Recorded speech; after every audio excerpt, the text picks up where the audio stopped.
დენდროლოგიურ პარკში 650 კიპარისის ნერგი დაირგო. გამწვანების აქციის ფარგლებში 80 კიპარისის საკუთარი ინიციატივით თურქმენეთის საელჩომ შეიძინა.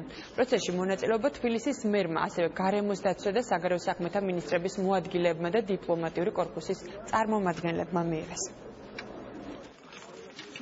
დიპლომატიური კორპუსი ძალიან აქტიურად ჩაერთო ჩვენი გამწვანების ღონისძიების ფარგლებში და ირგვება მათი აქტიური მონაწილეობით ხეები კონკრეტულად დენდროლოგიური პარკის ტერიტორიაზე თბილისის ზღვასთან საკმაოდ ახლოს, რაც მნიშვნელოვანია ერთის მხრივ იმისათვის, რომ ეს ტერიტორია როგორც რეკრეაციული ტერიტორია განვითარდეს მომავალში, მეორე მხრივ თითოეული ადამიანის ჩართულობა და განსაკუთრებით ჩვენი უცხოელი პარტნიორების ჩართულობა არის მნიშვნელოვანი. თურქმენეთის საელჩომ საქართველოში აი ეს გამწვანების ღონისძიება თბილისის ზღვაზე განახორციელა, რასაც მივესალმები გარემოსა და ბუნებრივი რესურსების დაცვის სამინისტროს სახელით და ასევე მისი საშენი მეურნეობის სახელით, რომლის დახმარებითაც ხშირად ხდება ხოლმე ამ ნერგების მოპოვება. ყველა ალბათ ვინც დღეს მონაწილეობა მიიღო, იქნება დაინტერესებული, რომ დროდადრო მოვიდეს ნახოს თავისი ნახელავი თუ როგორ იზრდება ეს ხეივანი და ეს იქნება ერთი ჩვენი ჩვეულებრივი თბილისელებისთვის ალბათ სასიამოვნო ესეთი მწვანე ადგილი.